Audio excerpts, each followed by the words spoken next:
In the heart of a small village in Tanzania, where the baobab trees stood tall and the river sang as it flowed, lived a curious boy named Abdalla. Abdalla was known for two things, his love for adventure and his habit of ignoring instructions. His grandmother often told him, "A wise child listens, but a stubborn child learns the hard way." But Abdalla would always laugh and run off to play. One evening, the village elders announced a grand festival to honor their ancestors. There would be music, food, and most excitingly, the talking drum, a magical drum that only the obedient could hear and understand. "Do not touch the drum without permission," the chief warned. "It holds the wisdom of our ancestors, and disobedience brings misfortune." Abdalla, of course, was intrigued. "A drum that talks? I have to see this for myself." He whispered his plan to his best friend, Jabali, but Jabali shook his head. "Abdalla, we should listen to the chief." But Abdalla was too curious. That night, when everyone was asleep, he sneaked out of his hut and tiptoed to the village square. The drum stood in the moonlight, its surface glistening. Thump thump. It seemed to call his name. Excited, Abdalla lifted his hands and struck the drum. Boom! A powerful gust of wind whooshed through the village. The ground trembled, and suddenly, Abdalla found himself in the middle of a vast, unfamiliar jungle. "Where am I?" Abdalla gasped. He turned around, but his village was gone. Instead, glowing eyes peeked at him from the bushes.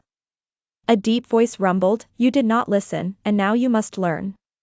A great lion stepped forward.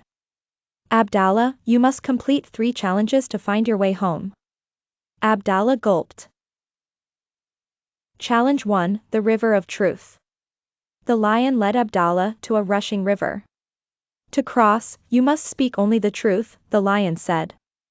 A crocodile rose from the water and asked, "Why did you touch the drum?"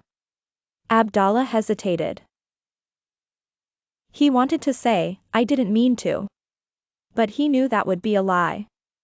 "I was curious, but I was also disobedient," he admitted. The crocodile nodded and let him pass. Challenge 2, the Mountain of Patience. Next, the lion brought Abdalla to a steep mountain. "Climb to the top, but you must not rush," the lion instructed. Abdalla started climbing, but soon, he grew impatient and tried to run.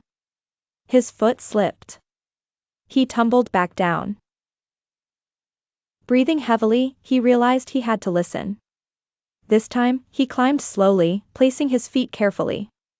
At last, he reached the top. Challenge 3, the Cave of Wisdom. Finally, the lion led him to a dark cave. Inside, an old tortoise sat by a fire. "To go home, you must answer this, what have you learned?" Abdalla thought about his journey. "I have learned that listening is important. Curiosity is good, but obedience keeps us safe." The tortoise smiled. The ground shook once more, and suddenly, Abdalla was back in the village. The sun was rising, and the villagers were waking up.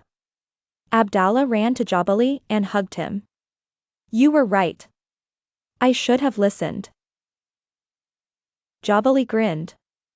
"So, did the drum really talk?" Abdalla chuckled. "Not in words, but it taught me a lesson I'll never forget." From that day on, Abdalla became known as the boy who listened. And whenever he heard the thump-thump of the talking drum, he smiled, because now, he truly understood its wisdom. Please like, share and subscribe to my channel.